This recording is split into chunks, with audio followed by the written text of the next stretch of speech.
The video game industry is getting ready to celebrate its top achievements at the annual Game Awards, an award show dedicated to honoring the very best in game design, storytelling, music, and more in gaming.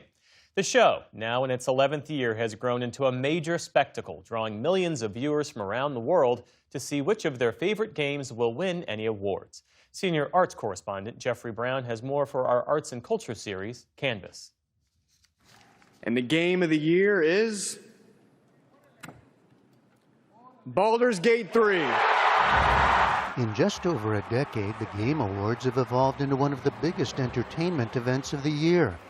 The show, often described as the Oscars of gaming, celebrates writers, performers, and the latest technology shaping the industry.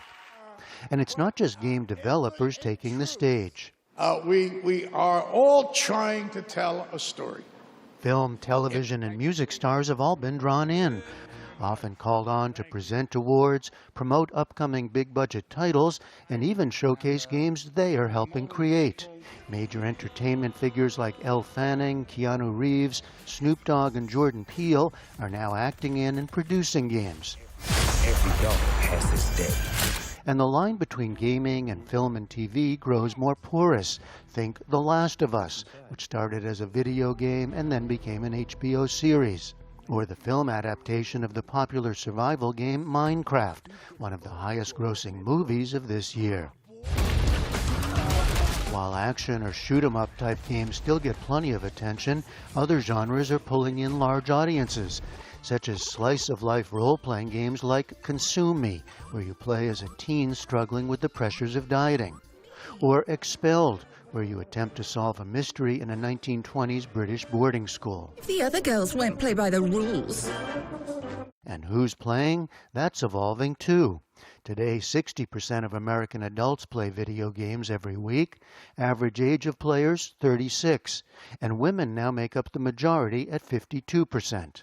This year's Game Awards are expected to draw millions of viewers, rooting for favorites in categories like Best Action Game, Best Performance, and the night's top prize, Game of the Year. And joining me now is James Mastromarino. He serves as gaming editor for NPR and is a producer for the show Here and Now. Nice to have you. It's great to be here. So, we laid out a lot of this in the setup, but for those who are still not aware so much of this world, how big a deal is the industry? How much change have you seen in terms of the craft and the art behind it? Well, it's a massive, massive industry. By some counts, it's bigger than Hollywood and the recording industry combined. Mm-hmm. And people spend dozens of hours each week playing games that have come a long way since the arcade. I mean, games, it's almost an insufficient category because it can encompass things that are basically playable visual novels,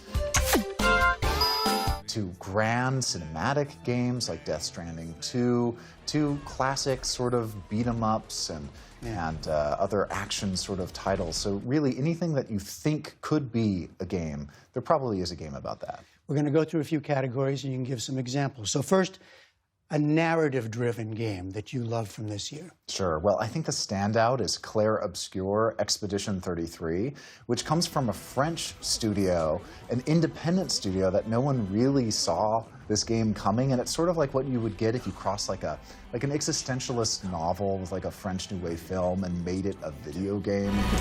You're fighting to change things. With fantastical characters and this really lovable cast. It really blew me away. It has so many twists and turns and is really trying to tell something that's very heartfelt and compelling. And then you also have something that has like grand cinematic ambitions, like Death Stranding 2, which I mentioned. Was it you, Heads? Huh? Was it you that killed Lou? Its designer, Hideo Kojima, has been making these games that really do feel like playable movies. It even stars Hollywood actors like Norman Reedus and Léa Seydoux and Elle Fanning. So that's a rather ambitious, really far-reaching kind of science fiction game. So like the movie industry, you've got some of them coming from big studios or big companies, and then you have indies, smaller games. Right. Well, you have your Microsoft, your Sonys, your Nintendos. We call these the AAA studios because they make kind of like the top line, most expensive products. Ironically, they've been kind of faltering in recent years. We've seen lots of layoffs as big tech has sort of gone through some shakeups that's impacted the entertainment industry associated with it. It's the independent studios that have been really getting a lot of traction. Some of them come out, again, absolutely from nowhere and take the world by storm. And as an example of that, at the Game Awards this year, the kind of big premier award ceremony for the industry, half of the Games of the Year nominees are from independent studios. So fully half.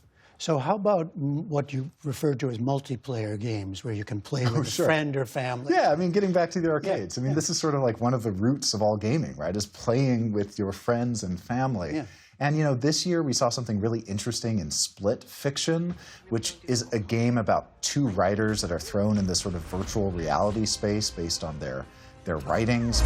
So you want to go through more of your crazy stories, my crazy stories? But it's exclusively playable by two people. You have to have You a have partner. to have a partner. There's no way to play it alone. It's by a studio that specializes in this sort of thing. It blew a lot of people away.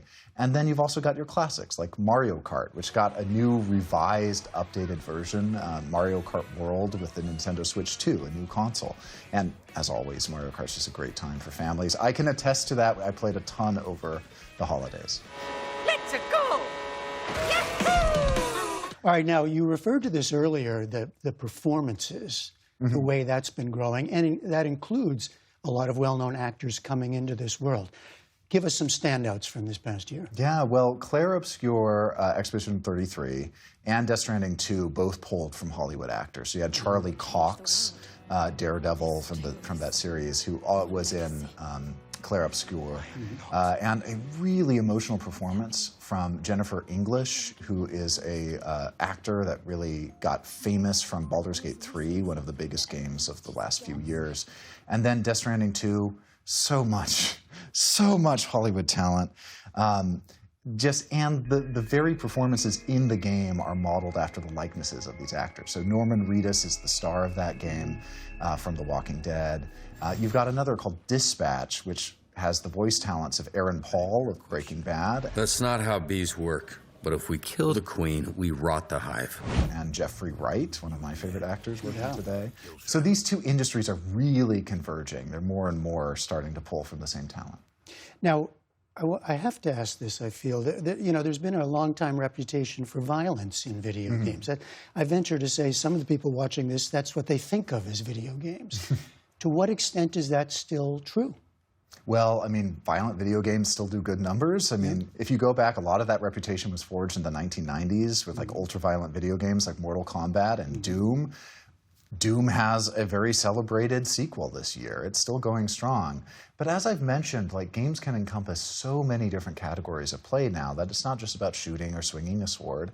It can be about running a bookshop or selling antiques, or just trying to be a good neighbor in like a small town. And the meshing of media, whether it's you know, games to films, games to series, one of them, of course, The Last of Us. Yeah. And the meshing of actors crossing over, that will continue. Yeah, absolutely. The Last of Us, the HBO show, casts people from the game. So Jeffrey Wright, another name I've mentioned, was in The Last of Us Part 2, the video game, and is now in Season 2 of The Last of Us on HBO. So a lot of actors are basically cross-training. They can do whatever you want, whether it's being on camera or in a soundstage, hooked up with all that motion capture gear to be in a video game. All right, James Mastromarino, thank you very much. Thank you so much.